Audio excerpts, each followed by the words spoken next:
We're here in Northern Sonoma County with a taste of some smoking summertime wines. There's something gorgeous about a crisp, refreshing white wine that you do on a beautiful sunny day. Spring is here and it's time. We're here at Boleto Vineyards and Winery, and I'm thrilled to be joined by winemaker Anthony Beckman. You have a little bit of a different background on how you got into the winemaking field. I started out as a daily newspaper reporter. Yikes. Oh yeah, it was great and it was terrible all at the same time. So what do you think's harder, being a winemaker or being a newspaper man?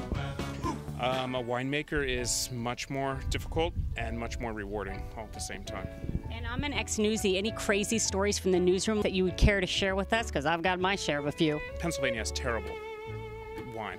And so I used to drive to, sorry. We're sorry, Pennsylvania. I didn't say that, he did. Sorry, but this is totally illegal. So I would drive to Delaware and load up the back of my car with cases of wine, and then I would go to the newsroom at the Philadelphia Inquirer and I would sell them from the back of my trunk, and that was kind of the point when I knew I should have been doing wine and not news. It's like ding, ding, ding, ding. What's the giveaway, right? Yeah, exactly. And I'm like, whoops. So it only took 6 more years to get on the right track. You definitely are on the right track now. Let's talk a little bit about summer and some of the different light, crisp, fun white wines that you do. We do 2 Chardonnays. One of them is tank fermented and one is barrel fermented. The tank fermented is like the perfect summertime wine. It's really bright, it's crisp, it's floral.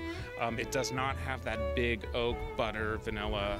And then we also do a barrel fermented, and it's got a little bit of that as well. We do a rosé of Pinot Noir, which we release early and it sells out quickly. One of our flagship wines is Pinot Gris. People don't realize that Pinot Gris and Pinot Noir are cousins. They look a lot alike.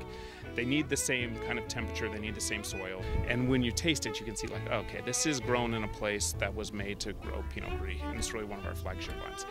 And one of my favorite wines, which is the wine we have in front of us, is Gewürztraminer. I love Gewürz. I'm very much an Alsatian kind of guy.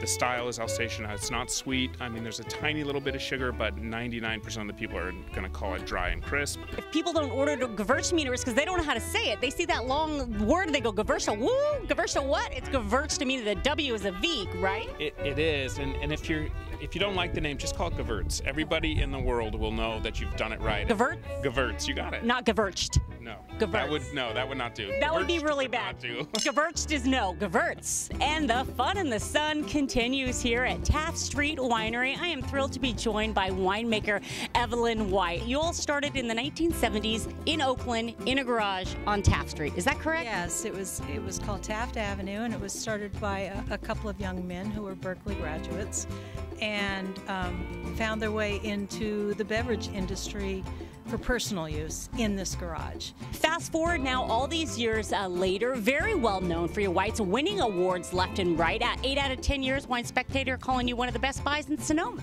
Yeah, we do okay. And we're kind of proud of ourselves. Yeah, we have reason to be. Let's talk about some of the wines that you do produce here. Our big main focus is Russian River Chardonnay and Russian River Pinot Noir. We also do a good bit of Sauvignon Blanc from the Russian River area.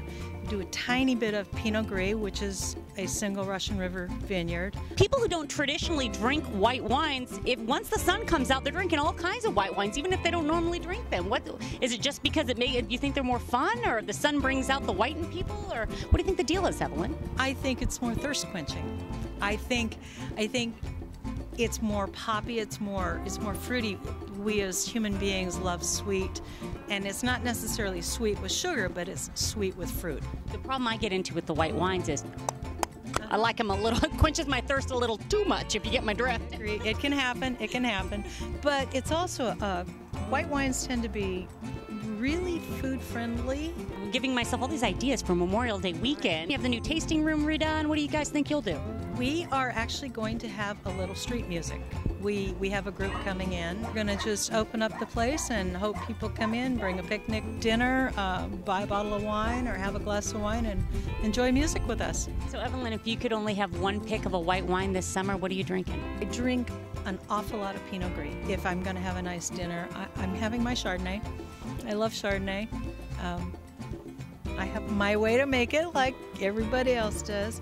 And Sauvignon Blanc is always good too. So that's really a hard question. Well, I do ask the tough questions. So I guess when it comes to summer, just make it a white wine and you're good to go. That's right. Or a rosé. Yes, rosé is always fine too. Options are endless. Yes. Cheers. Thank you. Thank you. Cheers.